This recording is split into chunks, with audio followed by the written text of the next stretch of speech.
Samuel Whitaker, 62, sat on the sun-drenched balcony of the Golden Horizon Resort, his cane resting against the wrought iron railing. The Pacific waves rolled in gently below, but even the ocean's rhythm couldn't calm the restless thoughts circling in his mind. He was supposed to be recovering, doctor's orders, after a recent minor stroke. Instead, memories he thought long buried kept bubbling to the surface, unwanted and unfinished. It was supposed to be a peaceful afternoon. His suite overlooked the cliffs of Malibu, a place he'd purchased years ago but never visited until now. It had everything: seclusion, fresh sea air, and top-tier medical support discreetly provided by the resort's concierge program. But peace proved elusive. A storm brewed not outside, but within. The knock came softly. "Room service," a young woman's voice called through the door. "Come in," Sam said, turning slowly. The door opened, and time collapsed. The tray nearly slipped from her hands as she stepped into the room, but she caught it quickly, smiling politely. "Your lunch, Mr. Whitaker. Chef prepared it with your dietary needs in mind." He couldn't speak. Couldn't blink. Her face, it was impossible. Her name tag read Emily, but everything else screamed Claire, the girl he'd loved and lost over 3 decades ago. Same hazel eyes flecked with gold, same high cheekbones, same quiet grace in her movements. Even her voice, soft, cautious, Midwestern, echoed the past. Claire Bennett had vanished without a trace in 1992. They said she'd run off. He'd never believed it. "Have we met before?" he asked, trying to keep his voice steady. Emily hesitated, confused. "I don't think so, sir. I work in housekeeping mostly. I'm just covering lunch deliveries today." Sam watched as she gently placed the tray down. A scar on her right forearm, small, crescent-shaped, caught his eye. Claire had a birthmark in that exact spot. He nearly lost his breath. "I'm fine," he said quickly, though his hand trembled as he reached for his glass of water. "You just remind me of someone." Emily smiled kindly. "Well, I hope that's a good thing." "It is," he murmured, barely audibly. As she left, Sam remained frozen, staring at the spot where she'd stood.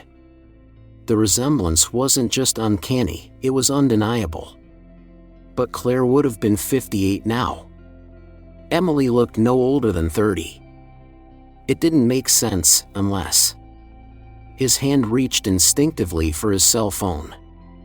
If anyone could untangle the impossible, it was Hank Delaney, the private investigator who'd helped him years ago with a corporate embezzlement case. Sam didn't hesitate. "Hank, it's Sam Whitaker. I need you to find out everything you can about a young woman named Emily Jensen. Works at Golden Horizon Resort in Malibu. I think she's connected to someone I lost a long time ago." He hung up, heart pounding. It was just the beginning. That night, sleep refused to come. Samuel Whitaker tossed beneath his crisp, high-thread count sheets, the luxury of the resort lost on him. Each time he closed his eyes, her face returned, not Emily's, but Claire's. The girl who once walked barefoot through his father's vineyards, who smelled of rosemary and wild lavender, who had whispered dreams of starting her own herbal apothecary in upstate New York. Now, more than 30 years later, her face had appeared again, on a stranger. His dreams were not gentle. They were a barrage of fragmented memories, warped by time. Claire's tear-streaked cheeks the day he left for London on a business trip, her voice trembling. "Don't leave me alone with your father, Sam. Please." The guilt in her eyes. The hesitation in his own. He sat upright in bed at 4:12 a.m., sweating despite the cool breeze from the open balcony door. Something wasn't right. These memories were clearer than they had been in decades. Too clear. They'd been buried, suppressed, even. But why? At breakfast, he pushed a few slices of melon around his plate and barely touched the scrambled egg whites. His wife, Marilyn, would have scolded him gently for ignoring his protein. But she wasn't there. She was back in Chicago, handling things at the corporate office. A soft knock broke his thoughts again. This time it wasn't Emily. A concierge brought a small box, a fresh delivery of his prescription meds, sent overnight from his personal physician, Dr. Gregory Landon. As the young man left, Sam studied the labels. He had been on blood pressure meds since his 50s, nothing unusual. But now there were new names. Medications for anxiety, for cognitive support, and something labeled only as a sleep aid. Frowning, he opened the orange bottle. The pills were small, white, and unremarkable. But a strange feeling crept over him. Why would he need memory suppressants after a mild stroke? He dialed Dr. Landon's private number. "Greg, it's Sam. Quick question, what exactly are these new meds supposed to do?" A pause on the other end. "They're to help you rest and manage post-stroke stress," Landon said smoothly. "Nothing to worry about. Standard precaution. But am I supposed to be forgetting things?" A longer pause this time. "Sometimes, resurfacing memories can be distressing. These help with that." Sam's knuckles whitened around the receiver. "Greg, what memories?" The answer came too quickly.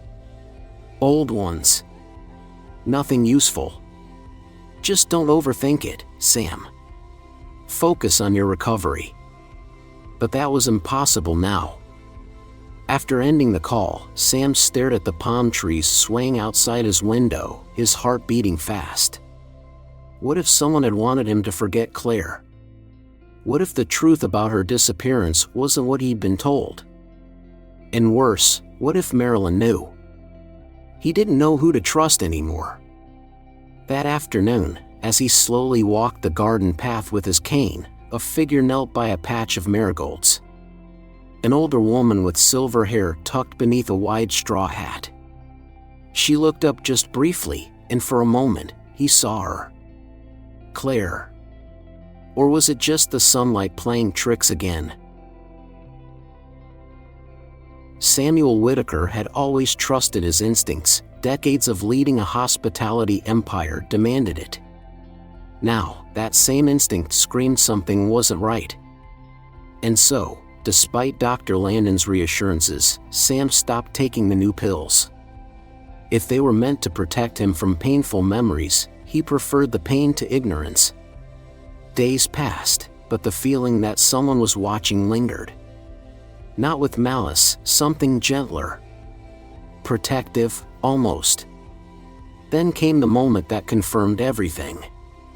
He was seated in the resort's cafe, nursing a lukewarm cup of black coffee, pretending to read the Wall Street Journal.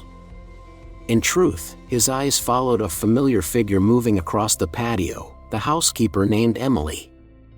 She was clearing tables near the pool, her brown hair tucked into a tidy bun, eyes downcast, movements efficient. She looked up for a moment when a child laughed nearby, and something in her face shifted. For a split second, Sam saw Claire. Not the Claire of college picnics and stolen kisses, but something deeper, recognition in Emily's eyes, even if she didn't understand why. That afternoon, he returned to the garden and saw the elderly woman again, silver-haired, slightly stooped, her hands gentle as she trimmed lavender bushes along the stone path. "Beautiful work," Sam said as he approached. "You must have been gardening your whole life." The woman didn't look up.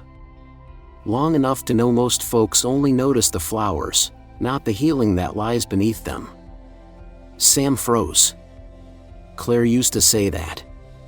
Exactly that. He stepped closer. Someone I once loved was studying medicinal botany. She used to say things like that. The woman stood, slowly, brushing soil from her gloves. She wore oversized sunglasses and a wide-brimmed straw hat that shaded most of her face. But Sam could see the set of her jaw, the grace in her movements. Even after 3 decades, his heart recognized her. "I'm just the gardener," she said softly, before turning away. That night, Sam called Hank Delaney again. "I need a full background check on 2 people," he said. "Emily Jensen, mid to late 20s, works housekeeping. And the head gardener here goes by Mrs. Josephine. Probably in her late 50s or early 60s. Hank didn't question the urgency. "You think you're onto something?" "I don't think," Sam replied. "I know." Memories continued to pour in, faster now. Claire holding his hand in the moonlight, whispering she was pregnant. Her fear of his father, Harold Whitaker, a man who had built an empire and guarded its image like a fortress. "I don't feel safe when you're gone, Sam," she had said. He hadn't listened. He'd gone to London for a 10-day deal that couldn't wait. And when he came back, she was gone. They said she'd left. Just disappeared. But now, that no longer made sense. What if she hadn't left? What if she'd been taken? And what if Emily was the child? Sam closed his eyes. He wasn't just unraveling the past.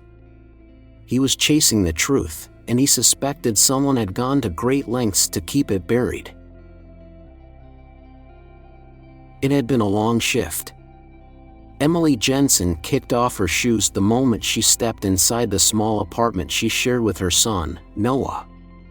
The second-floor walk-up overlooked a narrow alley in East Malibu, not much of a view, but the rent was manageable, and it was close to the bus stop that got her to the resort in under 20 minutes. "Mom." Noah's voice rang out from the bedroom. She smiled. He always waited up, even when she begged him not to. 8 years old, bright as a comet, and far too fragile for his own good. His heart condition required twice-daily medications and regular checkups with a pediatric cardiologist. Without the health insurance from her resort job, they'd be drowning. Emily tucked Noah back into bed, brushing his damp curls off his forehead. His breathing was slightly labored tonight. She made a mental note to call the clinic first thing in the morning. Once he fell asleep, she returned to the living room and pulled out the old, leather-bound notebook Agnes had left her. Agnes had raised her, not biologically, but in every way that mattered. The older woman had been an herbalist, deeply knowledgeable in plant medicine. Her tiny garden in Sierra Madre had been a classroom and sanctuary for both of them. Inside the notebook's back pocket, tucked between pressed leaves and hand-drawn diagrams, was a photograph, faded with time, edges curled. Emily stared at it now as she had hundreds of times before. The woman in the photo was young, maybe 19. Her face was partially turned, but the resemblance was undeniable. Emily's eyes, her smile, even the way she stood in front of a lush garden, hands gently curved over her swollen belly. Agnes had given her the photo on her deathbed 5 years ago, along with a silver locket containing a Latin inscription, Amor vincit omnia, love conquers all. "This was your mother," Agnes had whispered. "I didn't birth you, child, but I was chosen to keep you safe." Chosen. The word had stayed with Emily ever since. But safe from what? She had never searched for her birth parents. It felt like betrayal. Agnes was all she had known. But lately, especially since meeting Mr. Whitaker, something inside her had stirred. He had looked at her like he knew her. Like he remembered her. And something about the way he spoke, the way his voice trembled when he said, "You remind me of someone I once loved," it wasn't just nostalgia. It was recognition. Now, as thunder rumbled softly outside her window, Emily opened the locket and traced the Latin words with her thumb. A sudden shiver ran down her spine. Something was happening. Something big. She didn't know why Mr. Whitaker watched her the way he did, or why he looked so haunted. But the feeling was growing stronger by the day. Something long hidden was coming to the surface. And whether she was ready or not, the truth was coming for her. 3 days after Marilyn's surprise arrival at the resort, Samuel Whitaker found himself a prisoner in his own recovery. She came with designer luggage, a personal masseuse on speed dial, and the same watchful eye she used in boardrooms across Manhattan. "You need rest," she'd said sweetly, "and I'll make sure you get it." But Sam suspected rest wasn't her goal. Something had shifted since he'd started asking questions. Marilyn hovered more. Watched him more closely. She even unpacked his medication for him, organizing the bottles in perfect rows, like trophies. And yet, one morning, he flushed the pills. It wasn't reckless. It was necessary. The fog that had clouded his mind ever since the stroke had begun to lift. He needed clarity now, not sedation. That same afternoon, he spotted Emily kneeling by the resort's botanical garden, taking notes on a clipboard. Sam made an excuse to slip away from Marilyn's carefully curated itinerary, a deep tissue massage he never planned to attend, and found his way down the winding path of lavender in time. He approached quietly. "Those aren't just decorative plants, are they?" Emily looked up, surprised, but not unfriendly. "No, sir. The spa director uses them in oils and teas. We dry most of them ourselves." "Impressive," Sam said, his eyes scanning the beds of chamomile, feverfew, and lemon balm. "You know your herbs." "I had a great teacher," she said. "My mother. She raised me on this stuff. Healing with nature, she called it." Sam's heart skipped. "You said your mother. Is she still living?" Emily hesitated, the warmth in her voice faltering. "No. She passed 5 years ago. Her name was Agnes. She wasn't my birth mother, but she was everything to me." He nodded slowly, filing every word away. "Did she ever talk about your birth parents?" he asked carefully. Emily shook her head. "Just that my mother had to leave me, to protect me." They stood in silence for a moment, the wind rustling through the rosemary bush between them. "Would you," Sam hesitated, then tried again. "Would you mind showing me more of the garden sometime?" Emily studied him. "You're not just interested in plants, are you?" Sam smiled softly. "I've always liked people who know how to listen to nature. Reminds me of someone." She didn't press further, but something in her gaze shifted. She wasn't just curious now, she was wary. Back in his suite, Sam found Marilyn standing on the balcony, speaking in hushed tones on her phone. She ended the call quickly when she saw him. "How was your massage?" she asked. "Enlightening," he replied. That night, Sam dreamed of Claire again. Only this time, the dream wasn't fragmented or distorted. It was sharp. Clear. She was sitting on a garden bench, holding her belly. "It's a girl," she whispered. "I know it." Then her expression shifted. "Fear. Your father knows. He said, he'll take care of it." Sam awoke, drenched in sweat. The pieces were falling into place. And someone, maybe more than one someone, had done a hell of a job making sure he'd never remember. It was just after dawn when the call came through. "Sam," Hank Delaney's voice crackled through the line, "I've got something you need to see." "I'm texting it now." Samuel Whitaker, still in a t-shirt and robe, reached for his glasses. His iPhone buzzed a moment later with an image. A scan of a newspaper clipping from a 2005 Sierra Madre community newsletter. There, smiling in front of a farmer's market stall, stood a gray-haired woman labeled as Agnes Williams, local herbalist, and next to her, a teenage girl with long chestnut hair, a curious smile, and unmistakable golden-flecked hazel eyes. But that wasn't what froze Sam's blood. In the blurred background, standing by a crate of orchids, was an older woman wearing a straw hat and dark sunglasses. The angle was poor, but even through grainy pixels, he recognized the posture, the quiet vigilance. It was Claire. She hadn't died. She hadn't run. She'd been hiding in plain sight. Sam lowered the phone and stared out the window at the distant Pacific. 33 years of grief, confusion, and betrayal churned inside him. His father, Harold Whitaker, had told him Claire had vanished. His wife, Marilyn, claimed Claire had run off pregnant with another man's child. Lies, all of it. And now, here was the truth in black and white. He needed answers. But more than that, he needed to protect Emily. And Noah. A knock at the door broke the stillness. It was Emily, standing awkwardly in her housekeeping uniform, hands nervously gripping the hem. Her eyes were puffy, as if she hadn't slept. "I didn't know who else to talk to," she said. "Noah had a rough night." He was gasping again. Sam motioned her in quickly, grabbing a bottle of water from the mini fridge.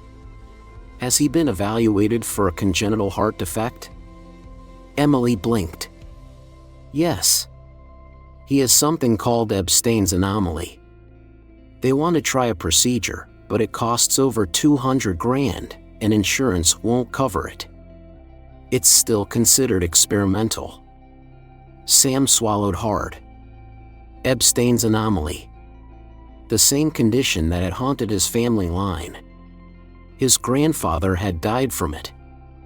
Harold had suffered with it for years before complications took him. It ran in the blood.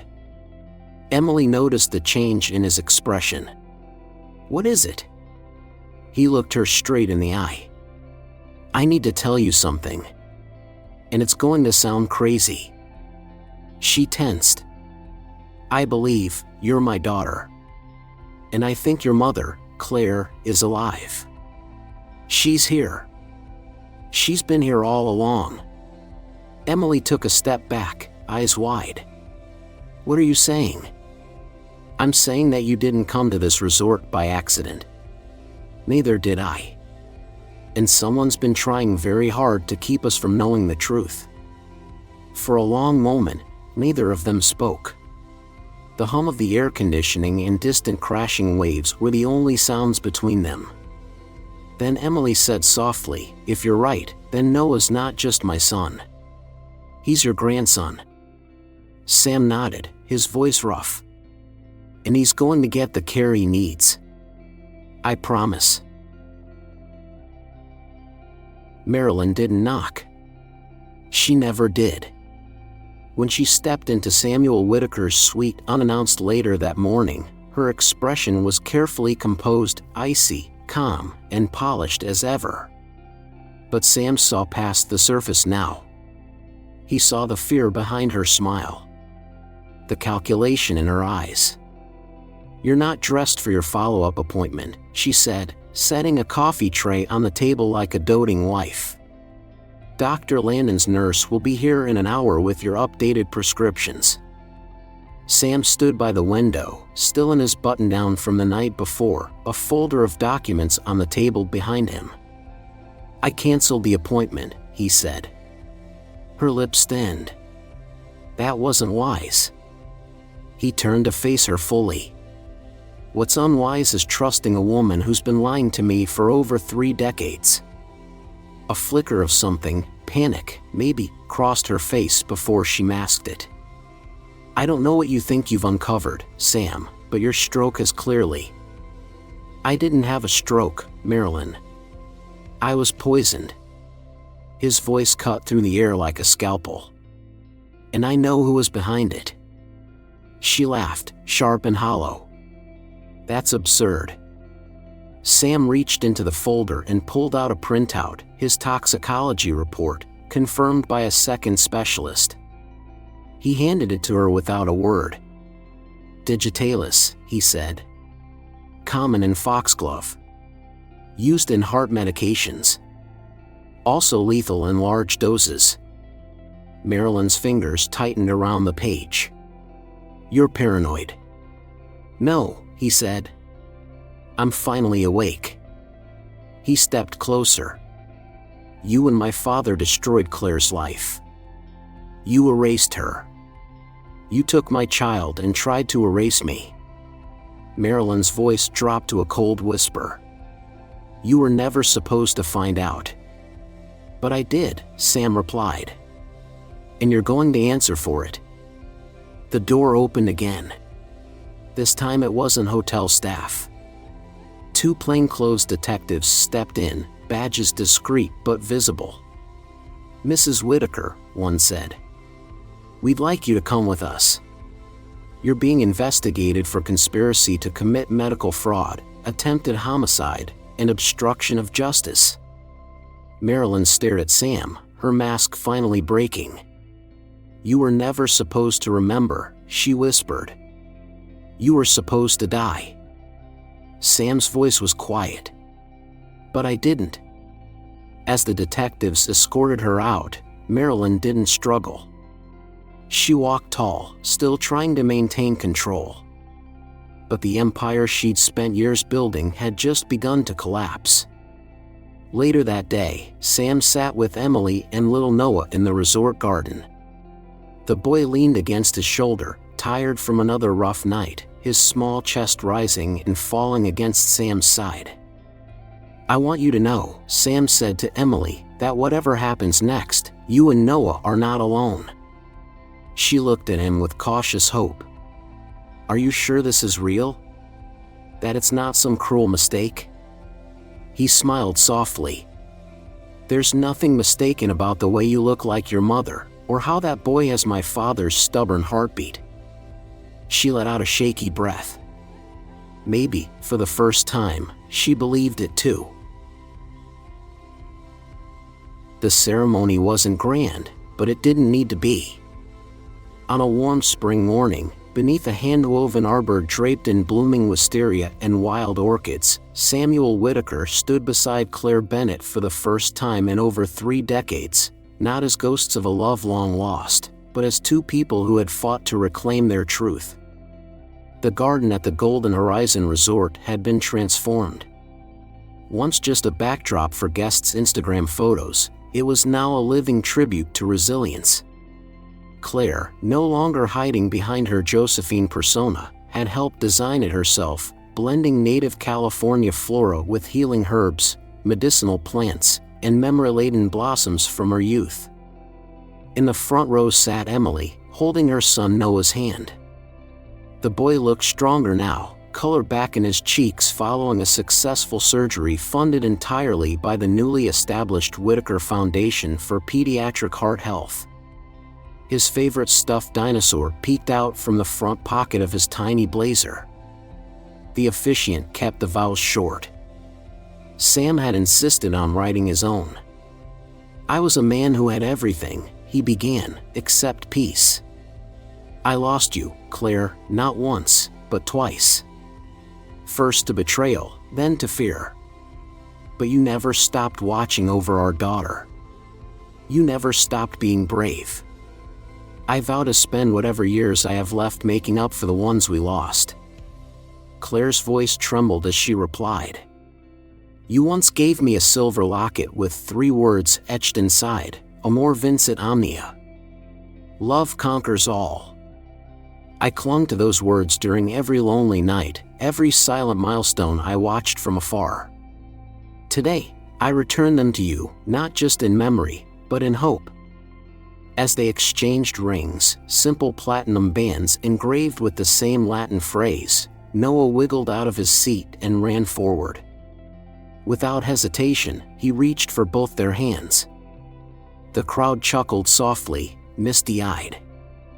After the ceremony, guests gathered under the shaded terrace for a small reception.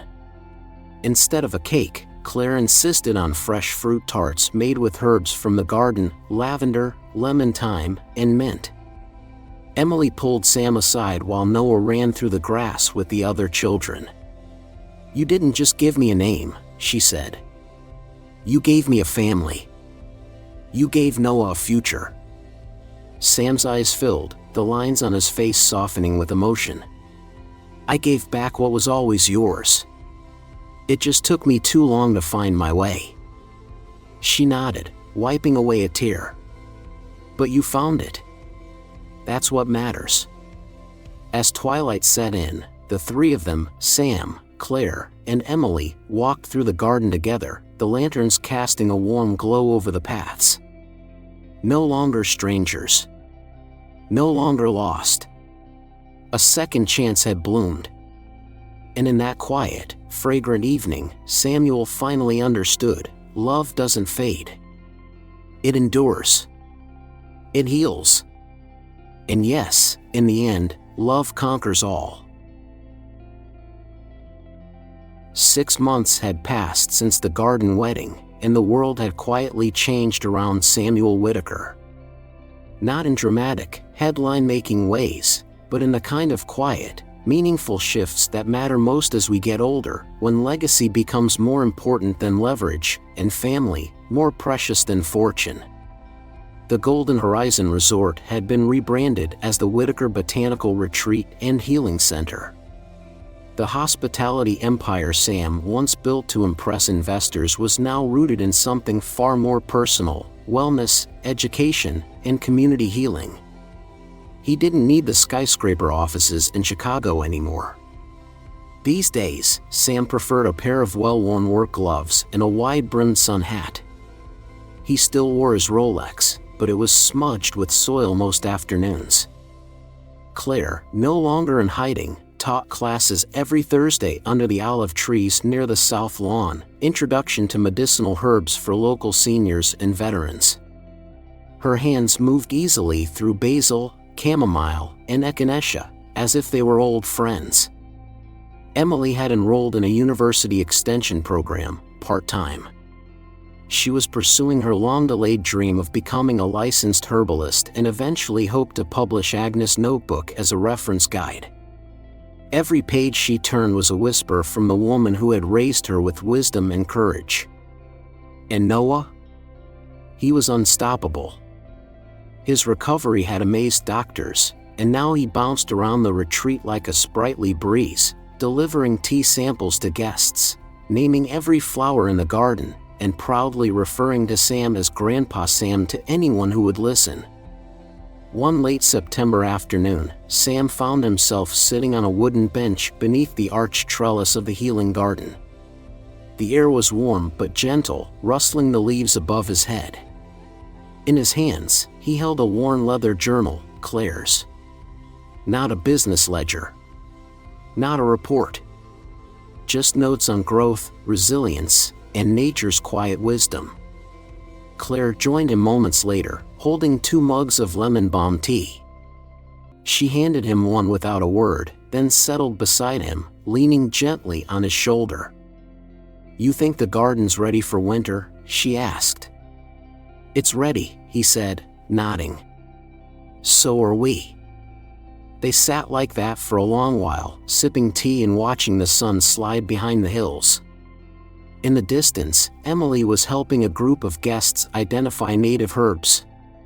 Noah ran by chasing a butterfly, laughing so loudly that it made Claire smile without even turning. "This isn't the life I thought I'd have at this age," Sam said finally. "Me either," Claire replied. "It's better." He nodded. No headlines. No gala events. Just a family rediscovered, a future replanted, and a legacy that no longer bore his father's shadow. At 63, Samuel Whitaker had finally built something worth passing down. And the roots ran deeper than any hotel tower ever could.